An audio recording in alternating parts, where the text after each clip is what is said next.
Hi friends, it is Nadya here back in the DCP studios in Times Square, New York City, sitting down to record another episode of Tigress. And oh my goodness, has it been a crazy day. On my way here, I was on the M train and like 5 stops away, the subway just announced that the M train service was being shut down for the day. And I'm not really good in emergency situations, as you can maybe guess from the anxiety that I have. I just kind of freaked out and had a little panic attack on the way here. And of course I would get here eventually, but it was kind of a reminder on my way here, panic attacks can come whenever, and sometimes it's triggered by the most little menial things. But I think that for me, I am actually weirdly sensitive about transportation. I get really triggered if I have a car that's late, or if I'm running really late, or if I miss a flight. It feels like the end of the world to me. And I actually think a lot of it is related to growing up in a pretty big family, 3 daughters and a single mom. My mom was dealing with so much, which meant that it was hard to get everybody out the door at the same time, and we were perpetually late to a lot of things, and I was perpetually the last one to be picked up from, after school care and everything. So I really notice even today, I do tend to be later than I should be, but I really don't like being late, and when there's hiccups on my logistics of travel, I get weirdly triggered by it. Anyways, so that was kind of on my mind getting in here, and I wanted to share just because, I'm feeling okay, Nadia's using her coping mechanisms. I'm being very adult, and I'm being very aware of what my triggers are caused by and how I can handle them. But with that, I want to dive into an episode that I've been thinking about a lot because it's been a really big topic of my therapy sessions lately, and that is this concept of feeling like I always am trying to distract myself at very different angles so I feel engaged in my everyday life.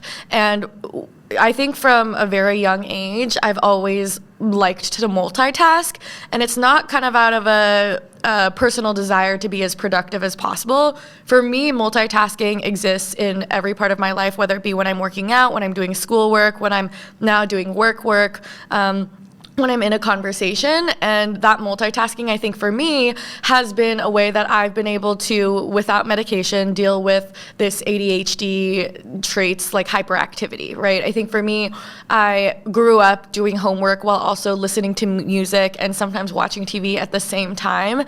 I grew up doing homework and emails at the same time, because if I just did homework, I would kind of get really distracted and end up putting it down, get frustrated. If I was just doing emails, I would kind of buzz in my mind and dissociate and not really remember what I was writing.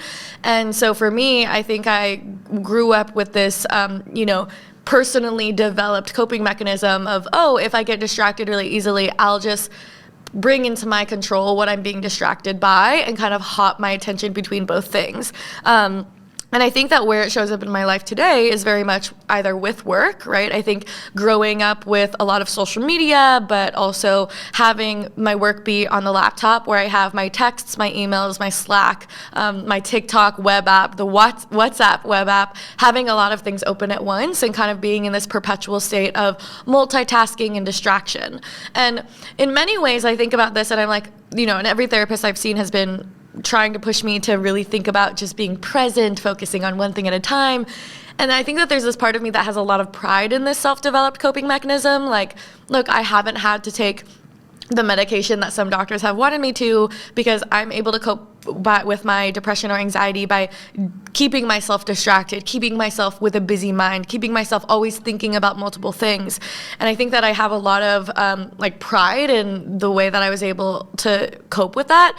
At the same time, I also recognize that I end up living this life of feeling constantly pretty distracted midway and at the end of the day, because it's that oh my gosh, I'm just I've been kind of buzzing with energy the whole time.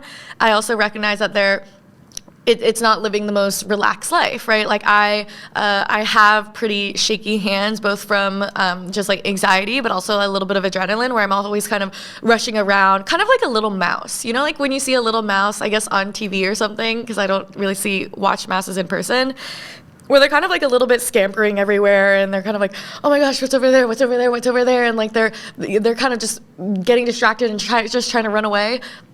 this is what I feel like is not, I don't want to say spirit animal, that's just like my vibe a lot of the time, right? It's kind of less so relaxed and more so like, okay, I have a million things on my mind, and like as I'm talking to you, I'm also thinking about what am I doing later today. I have an obsession around checking my Google Calendar to make sure that I'm like trying to be on time as much as possible. I know exactly what's happening next, like in the next hour, but it also means that I'm always obsessing over what's happening next, right? Because I'm kind of trying to distract myself with everything I'm doing now, but also planning for the next moment. And I think that for me, planning is a way that I'm able to just kind of calm some of the anxiety of what the fuck am I doing and something really bad is going to happen, because I'm able to say, okay, here's the structure of my day and how I'm going to live my day. So, I think that as I'm in this current state of my mental health where I feel like I have finally landed on a pretty stable dosage of my antidepressants, and I also feel like my life is starting to have more of a routine where I wake up at 9 a.m. every day and I get to work, and then I work out in the afternoon, and then I go to sleep by midnight. And even though every day looks different, I feel like I'm finally getting to more of a standard wake up, work, go to sleep that I'm happy with. But I also think that one of the things that I've been really thinking about and working through therapy on is this element of my life where I just can't sit still and I can't just do one thing, right? And for those of you who watch the podcast, even on YouTube, on the videos that we have, you'll see that sometimes I'm like writing things down in my notebook.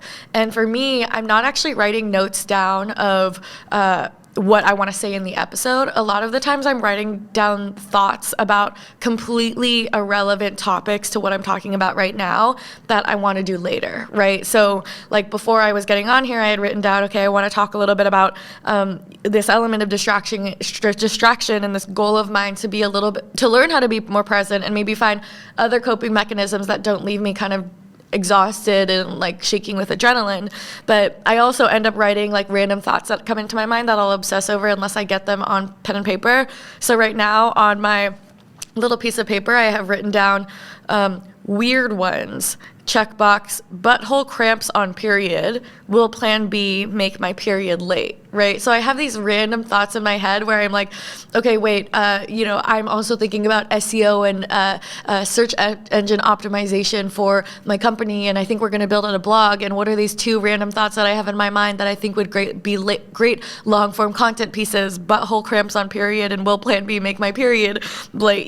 These random things that I think come into my mind and I end up jotting down because it's like, there's part of my brain that's there, right?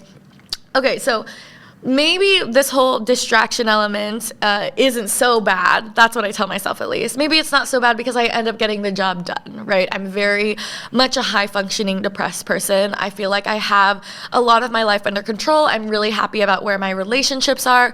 But distraction is something that's really hurt a lot of my relationships in the past because starting with my own relationship to myself, I can't make myself orgasm, and we've talked about that on this podcast before, and a lot of that is because my mind isn't able to calm down and be in one place and in my body at one time. The moment I have that silence where I'm like, okay, I'm going to take some time and focus on pleasuring my own body and be in my body, in my mind I'm like, okay, but what do I have to do tomorrow? And I wonder what Henry's thinking, and where is he, and why am I here, and what am I doing tomorrow, and what do I have to do, what emails do I have in my inbox, right? So like the distraction element does prevent me even from gathering my thoughts and being present and being able to bring myself pleasure in that way. It affects my relationships because it'll affect when I'm having a conversation with someone and I start kind of zoning out on their face. And there's a part of me that's very much trying to pay attention and hear what they're saying and engage with them and understand like what I can bring to that conversation. And there's a part of me that's also like thinking about a bunch of other things, primarily work, right? Which is something I'm trying to learn how to do, or something where I'm like, random thoughts are popping to my mind and I'm thinking about what they mean. And, so I end up kind of going through life in this way where I'm half paying attention to what's happening, half paying attention to my relationships. And because I have this distraction and like multitasking brain, I end up dissociating, right? Where I'm spreading my attention so far that I'm not really absorbing the present moment. And in many ways, that can hurt my relationships. And I think that's really been the case with my relationship with my younger sister, Amaya, who for so many years, and she recently opened up to me about this, for so many years thought that I didn't care about her, or I didn't care to hear about her life, because she said that whenever she started talking to me, I would just zone out, and then she would stop talking and I wouldn't say anything, and she just realized that I wasn't really listening, right? And I think that for me, that's so sad, because I never want someone that I love dearly, especially my sisters, to feel like I don't want to hear about their life, I don't care about them, because that's not the case at all. And I think that what I'm really understanding is like the fact that it does come off that way when I'm zoning out in a conversation, and that's something that I deeply want to work on. I think it's also like when I'm meeting strangers, like I've had close friends of mine say like, oh, like other people think you're kind of a bitch. Like you don't really pay attention to anything that's not pertaining to you. And I think for me, again, like that's something I've really been thinking about, because I don't want that to be my reputation, because it's also not it's not like the impression or thought that I'm having. Like it's never, oh, I don't like you, I don't want to be here, I don't actually think that we're friends, I'm not going to have this conversation with you. It's a lot more like I'm trying to pay attention, but like I have a lot of other things on my mind and I don't know how to like close it off. And so, I don't really know what the solution is. Maybe it's meditating more. Maybe it's like trying to really push myself to focus on one thing at a time and just like really be in the moment. And I was talking to my therapist about this. And what's really interesting is in past treatment opportunities with psychiatrists and something, they've always been like, oh, well, have you tried like Adderall, right? Like, have you tried having something that can stimulate your brain enough where you're able to focus? And to me, I'm like, okay, but listen to how distracted I am and how hyperactive I am, where it's less so a focus issue and it's more like, even if I'm focusing on one thing, I just have so many other things on my mind. So I'm still able to do it. I'm just not able to do it as presently. And I think a lot of it comes down to the fact that like I don't like having my brain be slowed down. And when my thoughts are slowed down, I get anxious, right? Like I used to have panic attacks every time I closed my laptop after doing work or writing an essay for school, because I would just be like, oh my God, now I'm left alone with my thoughts. And that is the worst thing ever. And I don't like my thoughts. I have a lot of self-loathing thoughts and I have a lot of, flashbacks, and I don't want to think that way. And so I think that for me, growing up with that anxiety and those PTSD traits, I think I ended up developing again this coping mechanism where I'm just not allowing myself to be left alone with my thoughts. And I think at a certain point, I kind of lost the ability to control that, where I wasn't able to thoughtfully distract myself in times when I needed it as a coping mechanism, but it became like a light switch that was always on. I was always in a hyperactive, multitasking brain mode set. And, in some ways, maybe that means that I can be really highly productive on certain things. Like I'm really great at making 50 TikToks a day because my brain's all over the place. I have constant ideas and I'm like making content, and my brain like really loves this 15-second short form video, series. So in many ways, sometimes I'm like, okay, maybe it's a superpower and I try to see the silver lining of it. But at the end of the day, as I mentioned, like it's not a great way to live. And I think that I've become more conscious of it in the last few weeks as I've had the therapy space to like reflect on what I want to work through. And this has really been part of it that has come up again and again, which is like, how can I slow my brain down and learn to be in the present moment? And I wanted to share this with all of you because I've become very aware that I'm not the only one who is trying to work on this. And I think it's kind of the result of living on multiple social media platforms for many years of my adolescence, along with this generation where we do live in a world where we're living the real life scenario, but in our minds we're maybe thinking of how it's going to portray on social media and how we're going to portray the outfit that I'm wearing to my followers and how that content is going to be shifting across platforms. And it kind of means that we're always half in the moment, but also half like in this social media metaverse world, right? Where we're thinking about multiple ways that we're actually going to be presenting ourselves.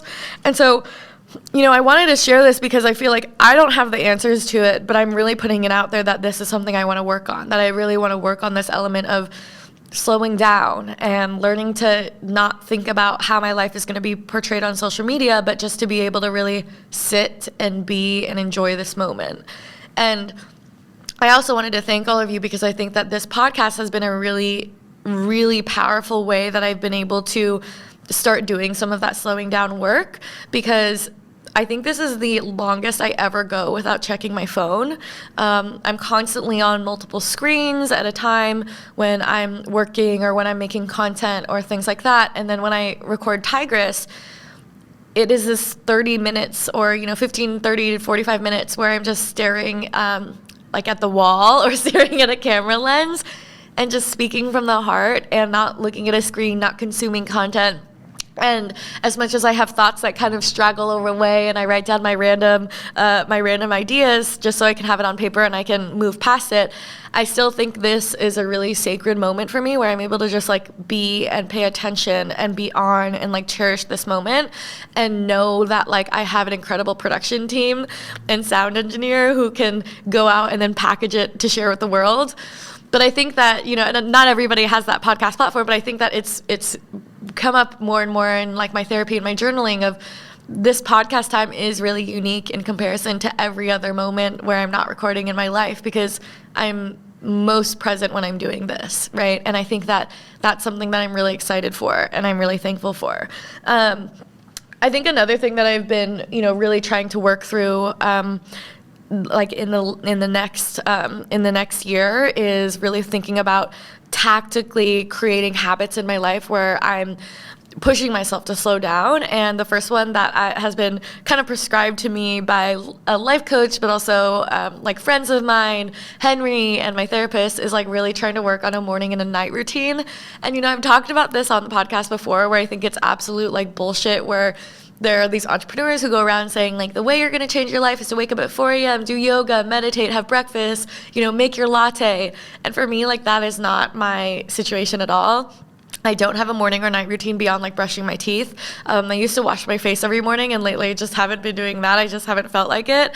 And I think that for me, like my mornings have really been waking up 2 minutes or 1 minute before I have to be on a call and then kind of like rushing, taking my retainer out and like I didn't brush my hair today, but just like getting into it, right? Like today I had like a 10 a.m. meeting and I woke up at 9:59, I think, and so I think for me, like I've really been trying to think a lot about like how I'm going to actually put into practice this wish to be slowing down in my life, because I know it's not enough just to say here like, oh, it would be great to slow down, but also be like, these are the habits and the tangible steps that I'm going to be taking.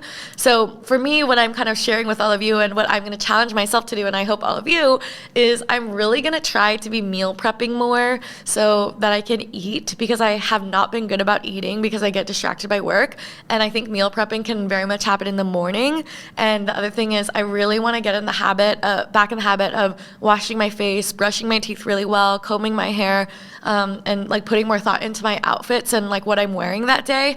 Because not that like I am trying to be a fashionista now, but like I think that what I'm really realizing is that some of those daily habits could potentially just become part of my routine, right? Where like I never think consciously about what I'm going to wear really, but I feel like if I make it a goal to be like, okay, I want to really put thought into how I'm presenting myself, not for a superficial reason, but simply because how I'm presenting myself also falls in line with being more in tune with maybe what I'm feeling or how I'm going to like what I have going on in that day, right? And I think the other thing about this morning routine is trying to do so without making a TikTok about it.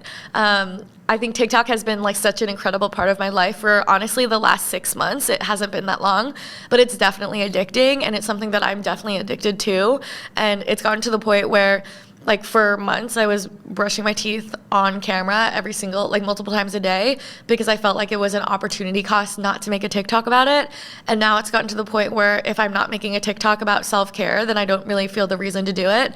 And that's no way to live, and that's no reason to do self-care. And so I think that's another thing that I'm really trying to work on, is like come down to the parts of my life where I'm thinking, how do I take care of myself? How do I slow down? How do I really work on this element of being present, and how do I do so for the right reasons, right? And perhaps it's ironic that I'm sharing all of this with you on a fucking podcast, but it's something that I've been really trying to look internally of like, what are my motivations to take care of myself? And I think especially understanding my diagnosis with BPD and everything, I know that it's hard for me to do things just for myself and for like the sake of taking care of me and making Nadya happy and healing my own inner child. And I think in many ways I try to link like any action to some sort of way that I'm able to be productive in work, where I'm able to share it with my following, and that's very capitalist, and that's the capitalism that's been ingrained into me of like trying to find the worth or the productivity in everything that I do. And I think that a lot of what I've lost since rehab is like, in rehab I wasn't on social media, where I was able to just like be taking care of myself 100% of the time, and it was just for me. And I think since coming out of that, like where so much of my career is about sharing my mental health journey, which I love and I feel so thankful for, the danger is also doing things to take care of myself simply for the fact that I can say that I take care of myself. And I guess like to me, I'm sitting here very honestly and like vulnerably to say, like I've kind of found myself in a situation where I need to slow down and I need to take better care of myself, and I need to do so for the right reasons. And I think I've lost that, and it's something that I really want to get into.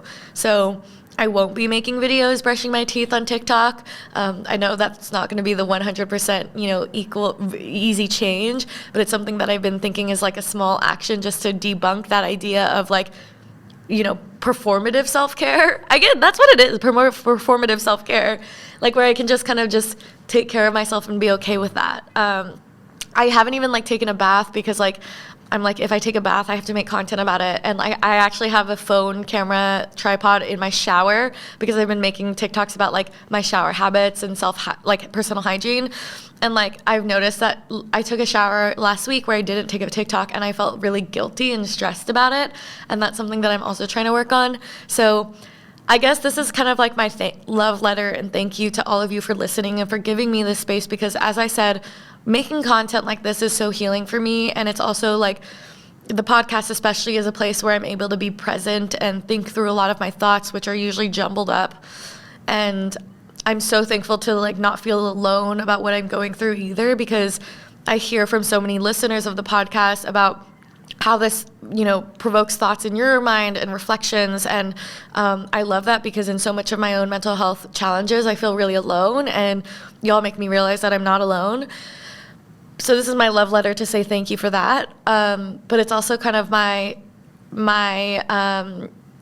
I think my wake-up call of realizing that there is this boundary that I'm needing to work on of making sure that I'm taking care of myself for the right reasons and for me. Because at the end of the day, that's like my biggest challenge, is like not doing things for work and instead doing things because it makes me happy, which is not really something I think about a lot. I'm usually just thinking about like what I need to be doing the next day and all my other thoughts.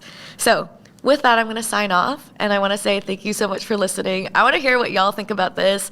Maybe we can all do a little digital detox. I have not taken a day off from social media in the last year, so maybe that's something I can do. But anyways, thank you so much for listening, and I want to know what you think. I hope I made sense in this and my rambling mumbo-jumbo talk, and I'm so excited to continue this journey with all of you on Tigress. Bye, y'all.